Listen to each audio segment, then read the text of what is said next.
I'm Barry Silverberg, Director of the Center for Nonprofit Studies at Austin Community College. Welcome to Civil Society, where we explore issues affecting our communal well-being through a nonprofit lens. We're a proud partner of ACCTV. My guest today is Shana Fox. She has been with the Council on At-Risk Youth for over 12 years, the last 4 as its Executive Director. Previously, she was CARI's Deputy Director. While in the Texas State Graduate Program in Social Work, she visited a juvenile justice facility and saw firsthand what happens to youth when they're locked up. Her focus on vulnerable populations and social justice, along with this pivotal experience, led her to commit herself to her current career, seeking to change the trend of at-risk youth becoming involved in the pipeline to prison. I first met Shana when she was a member of our Certificate in Nonprofit Leadership and Management, class of 2014. Her mentor, Adrian Moore, founder of the Council on At-Risk Youth, shared his sense that Shana had great promise as a nonprofit professional and leader. That became self-evident during the certificate program, and again when Adrian supported her to succeed him to lead and manage CARI. Shana, I'm thrilled to welcome you as my guest. It's a pleasure to see you, and thank you for all the work that you're doing to help thousands of at-risk youth. It's very important work. I want to start by asking you, so you're relatively young, why are you doing this? First off, Barry, thank you for having me. Thanks for allowing some space to talk about CARI, the work that we do. And yeah, I'm a lot less young than when I started. So we all. Yes. So I'm compelled to do this work for 2 major reasons. One is giving voice to students, to kids that may otherwise just never have that opportunity. And number 2, because I am driven by my community. I've always been really passionate about that which surrounds me and wanting to help out in any way, shape, or form, specifically with youth, because I think there's a real opportunity to dive into prevention, giving kids an opportunity. So when we start, put a context, what is it that CARI does? Yeah, excellent question, and thank you for asking. So CARI— Only good questions on this show. The Council on At-Risk Youth, our mission is to empower at-risk youth with the skills to stay out of crime and violence themselves, right? And so what we do that's like none other nonprofit in Austin is focus on students that are deeply entrenched in the disciplinary system at school. So we work with students that have the highest likelihood of entering not into college or into trade, but into the pipeline to prison. And so we identify those students early on, which is a powerful predictor of them being involved in the criminal justice system, is them being involved in the disciplinary system. The same kids that are being removed from school, that are being suspended or expelled, are likely the same kids that are going to end up behind bars. And so we have a really unique opportunity with this agency to get in front of that issue and to give skills and opportunities to the families and to the students that we get to serve, to give them the skills to keep themselves out of juvenile justice. And you find these kids, the school identifies them, or some of these kids identified through the criminal justice system?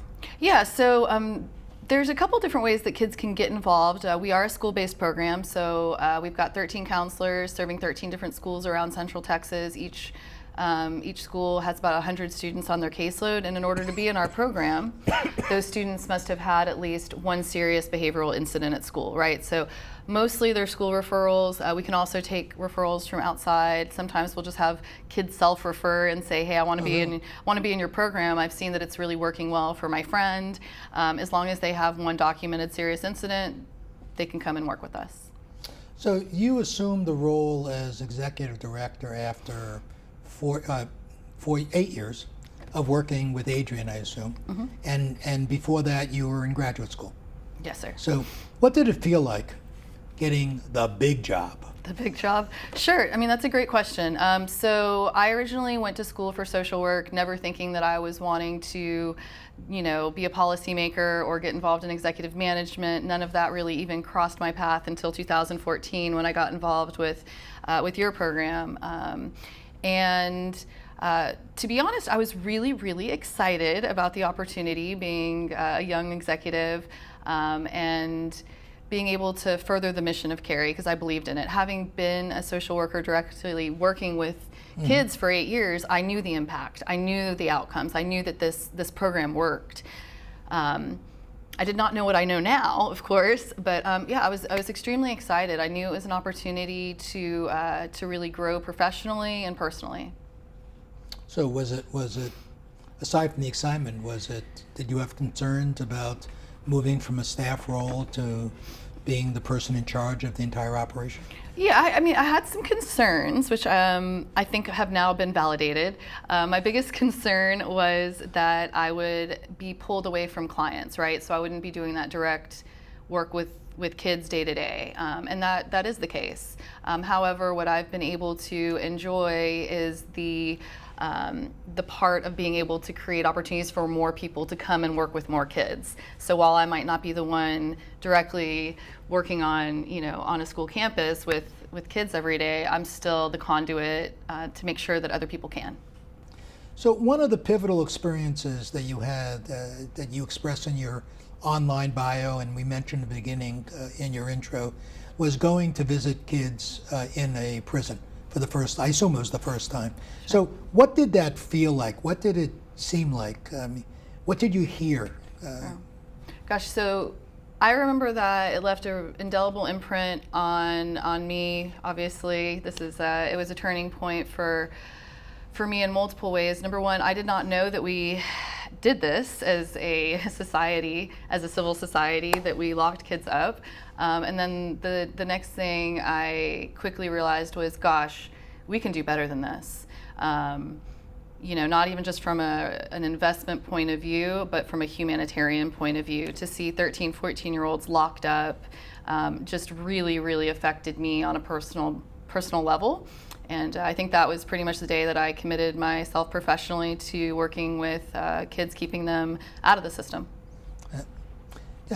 When you went to the prison, was it Garden of Betts or was it another place? It was actually the Giddings State School. Oh, okay. Were they literally behind? Was there bars? Was there, security system obviously? And yeah. So Did you feel that you were there with them when you went through the security system? Yeah, I definitely. I felt like they're in sweatsuits. They're not in full out like orange stripes or anything like that, and they stay in bunks. But it is a highly restrictive environment, and so everything that I had been taught and really believed as far as restorative justice and and empowering our youth, it just felt like was taken away in that facility, right? They don't have a whole lot of opportunities. They did have some really cool kind of employment opportunities for kids to learn about mechanics and different things like that. But at the end of the day, it just didn't seem like the best use of our tax dollars, the opportunities for kids to thrive and learn and grow. So having experienced or observed what happens to kids who get in that pipeline to prison, I'm sure that there are some cases that you and your staff work on where things don't work out. Sure. And a kid ends up in that pipeline. Sure. How do you all handle that? Well, that's a good question. So, think about ourselves as adults, right? When we try to correct a behavior like quitting smoking or not speeding or whatever it is, cutting sugar out of our diet. Think of how hard it is for us. Let's not get that far. Okay, but as kids, they're in the middle of some serious life changes, right? And so I don't know if you could pay me to go back to middle school, but when you think about that there is an opportunity to intervene on the front end, there's no reason why we shouldn't be doing it. That's really where it kind of starts and ends from my perspective. So what do you and your staff do when you do all you can and it just doesn't work? Some kid just, for whatever reasons. Yeah, so if it doesn't work for a student, we always leave our door open, right? We also work as a networking conduit to other like referral mechanisms. So if a student needs or if a family needs additional resources, that's something that we can help provide. And then our door stays open. So let's say that that student, that kid, that 14-year-old turns into a 16-year-old and then realizes, gosh, I could have really benefited from that. Right. Our door is open. So it's a complete voluntary program. If a kid doesn't want to be involved, they don't have to be. Readiness to change is really based on the individual at the end of the day. We all know that. So yeah, when it doesn't work, of course it bums us out, but we really put our resources in the families and in the students that want to change. That's really where we put our efforts. So there's a reason why you got involved in this in the first place, not just this, but the whole social justice. What experience did you have that led you to want to be concerned with vulnerable populations rather than taking the easy way out and just having a nice, easy life? Sure. Well, I've always felt like voice hasn't been something that's equitable. Not everybody is at the table making decisions. That includes, minorities, it includes women, it includes, all different, walks of life. And I think it is our due diligence and our honor to give voice to the voiceless. That's something I've always really believed in. Okay. Who are some of your role models? Oh, sheesh, I don't want to sound cheesy, but Jeremiah, Yeah, I mean, obviously there, but no. Yeah, I would say, my father has definitely instilled an amazing work ethic in me. Adrienne Moore, the founder of Carey, has been a mentor to me for the last 12 years. Mona Gonzalez is one of my mentors. She's a longtime founding executive director in Austin and really taught me about looking out into the community, not just within your agency and trying to, cultivate. But I've had many mentors, including you, Barry. A lot of folks that have come intersected into my life and kind of showed me the possibilities. So I appreciate the comment about me. That's very kind of you. So you participated in our certificate in nonprofit leadership management. I remember back then that you weren't sure if you really wanted to go on to management, leadership, and so forth. What made you change your mind? What was it? The program, other experiences? What was it that made you realize that, by God, I got these skills and I ought to put them at the service of society? It's kind of a circular answer in that, we as counselors at Carey are constantly telling kids what they're capable of, right? We're constantly reminding them to persevere and push their limits and boundaries. So far be it for me to not do that because I'm too scared or too comfortable in one setting. So I think it was probably having been a counselor advising people for so many years to do the thing that I was afraid to do. So yeah, I think it was that not wanting to be a hypocrite, and then also really wanting to take it and run with it. So Adrienne had really cultivated an amazing program, but I saw areas that it could grow and expand, and I wanted to sink my teeth into it and run with it. So if you were to identify one or two particular competencies or perspectives that came out of that program, what would they be? Gosh, there's so much. One of the things that I got that I did not expect to get, one of the unintended benefits of the program, the certificate that I got to go through with y'all, was the networking with other professional individuals that had similar kind of questions as me. We're all kind of on this precipice of leadership. We don't know what to do. And then, it really took this giant sphere of nonprofit management that seems like the elephant, right? That you just can't even, how do you eat that? And made it to where it was digestible. We went into, the mechanics of it, but also the overarching ethics of it. And so I think between, the mechanics and, like the board development, the funding mechanisms, the grant writing, all of that gave me the skills. But what really helped me was watching other people in my cohort grow alongside me. So looking back, I know it's only been 4 years that you've been director, 8 years that you've been involved in this. Let's say another younger person, not younger, so it's relative, would approach you and say, wow, I think what you're doing is fantastic. I'd love to be an executive director. What are you going to tell them? Well, I guess it all starts. Not at my agency. Yeah. No, what are you going to tell them? I think it all starts with your why. You know, it's not an easy job. It comes with high stress. Stress is inevitable. It's how you manage that stress that really inspires the outcomes and helps others around you stay inspired. But you know, if somebody asked me, you know, should I do it? I would ask them why they want to do it, because it's a constant. It's a daily, you know, wake up and this is what I do. This is who I am. Any advice that I would want to give them would probably start and stop with being okay with making mistakes. Being okay with being vulnerable, being okay with asking for help. Those are all things that I struggled with that it really probably would have been a lot easier had I known that. And what would you say to the young you when you started? Now that you know new things, you know a lot more.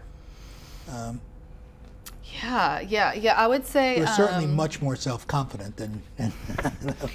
Yeah, it's, I mean, I think just maintaining a self-awareness level, maintaining your relationships outside of work, knowing that while work is everything, you know, in this industry, it is not like something that you just, at 5 o'clock you check out, right?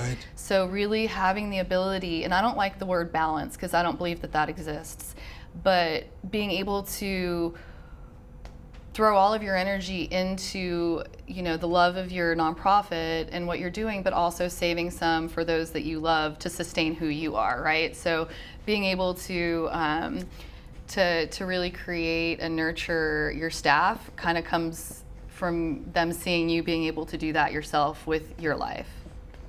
So, if we were to interview your staff, not what they'd really say about you, what would you like them to say about you?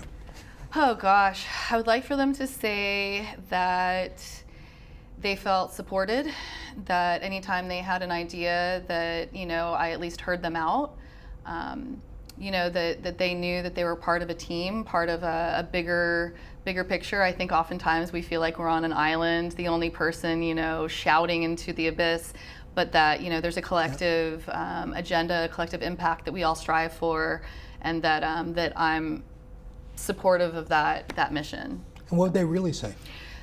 Gosh, that I'm just, you know, it's just I have unreasonable expectations, and no, I mean, I think that they might say that that I bring a lot of levity to the job. I think you have to have some fun with it as well. Absolutely. You know, and I also I think. Being able to work with the team that I do, we've really created an incredible team. It took, you know, several years. We have a really powerhouse board of directors right now, governing, really involved. We've got an excellent staff. So I would really hope that everyone just felt supported and part of the bigger picture. Great, good answer. Thank you. So walk me through. I'm a kid. I'm at my first interaction with Carrie. Maybe bring back your memories of when you were a counselor. Sure. Okay. What happens? Yeah. So give me and the viewers a sense of what actually happens, you know, to affect change. Okay, that's a great question. So let's just kind of walk through it. So I'm going to be the student. I've most recently gotten into a fight because a bunch of girls were gossiping about me, and my boyfriend didn't like it, threw some blows, got a referral, got suspended. Boy, you're a tough girl, huh? Yeah, I'm tough in this scenario. And so the assistant principals refer me to the Carrie program. I meet with the Carrie counselor. We kind of talk about what it's going to look like. It's a year-long program. And then I take a parent consent home, tell my family, you know, hey, come sign this, give it back to my counselor, of course. And then I'm being pulled from electives on a weekly basis. And into a group where we're focusing on things like anger management, empathy skills, social skills, how to negotiate, you know, if you feel like you've been treated unfairly, how to de-escalate a fight, those types of things. We also eat snacks in there, and as a student, you know, we like snacks. So it's a safe place to go as well. So anytime that I'm feeling heightened emotions, or if I had a really hard weekend because, my family is experiencing homelessness or joblessness or food insecurity, when I come to school that Monday, I know my counselor can help me with various things. So while, yes, what we do is very focused on, an evidence-based model in groups that helps kids, it really is also just having that one person on campus that they know that they can go to if they're having a tough time. The Carry counselor for them is their advocate. They go to meetings with them on campus, like a removal meeting. So let's say I get into a second fight. At that point, they're going to kick me off campus. So my Carry counselor is going to come sit by me and make sure that it's not a 60-day, it's a 30-day, because we have supports. I also am able to see a Carry counselor as a student individually as needed. Usually it's once a week. There's also opportunities for experiential education. So things like visits to Facebook, opening up their perspective, exposing them to different types of opportunities, even things like Trail of Lights. That we just take for granted in our city. Austin's so community-based, but a very high percentage of kids that live in the city won't even get to see that and never have seen it. So really just being an advocate for these kids, giving them opportunities to be successful. And that includes service learning projects. So let's say, I'm on the Carry caseload now, I've got my Carry counselor. We might do a beautification project at the school, or we might do, like a PSA about bullying that we show the whole campus. And that also really helps the student in this scenario, which is me, kind of self-identify as not, the bad kid on campus, but then they become a leader. So, hopefully when a student has completed the Carry program, they've gotten, 16 Carry groups, at least 10 individual sessions, several parent contacts where we reach out, do case management, home visits. All of this is to help support that student long term. So this isn't an intervention that we're hoping that the outcome is short term, right? That we just keep these kids out of the principal's office. Mm-hmm. No, this is a long term approach, or short term intervention to a long term outcome, and that outcome is keeping kids out of that pipeline altogether. So that's something that we've been evaluating. Do you maintain a relationship with the kid after? Yes, there's a mentoring relationship that exists. I mean, I know that I still go to high school graduations for kids that I counseled when they were in sixth grade. So. Cool. And where do you start? What age do you start? Our point of entry is middle school. So sixth grade, about 11, 12 years old, we find that that's just the best time to intervene preventatively with kids. They haven't really carved out all of their paths yet. So you don't go to kids in elementary school and... So we did have a pilot program in elementary schools, and it's just, our sweet spot when it comes to outcomes, which the outcomes we're looking at are reduction in serious behaviors. It's really just middle schoolers, and high school. We currently serve one high school, but the highest level of impact that we have is on the middle school level. And being a nonprofit, as you know, we have to be very strategic with our resources, find where we make the highest impact, the biggest difference, and really, really drill down there. I could have used you all when I was in kindergarten. I was expelled for kicking and biting my teacher. No, none of this is a surprise. Just kidding. So we have a little time left. What would you say to some of your graduates of the program, or whatever you call them, 10 years from now? What do you want them to be like 10 years from now? I would actually even flip that and have them, as opposed to me telling them what they want to be, them telling me what they want to be would be way more interesting to me. Because at that point, they would have been able to have aspirations, right? To actually breathe some life into their goals. I think a lot of our kids come to us with a predetermined life script that they think they're either going to end up in a gang or in jail or worse. And so 10 years from now, I would love to hear from our students what they want to be, not what I think they should be. Thank you for watching Civil Society, and thank you to ACCTV for producing this show. You can read more about Shana Fox and the Council on At-Risk Youth and view previous episodes at nonprofitaustin.org/civil society.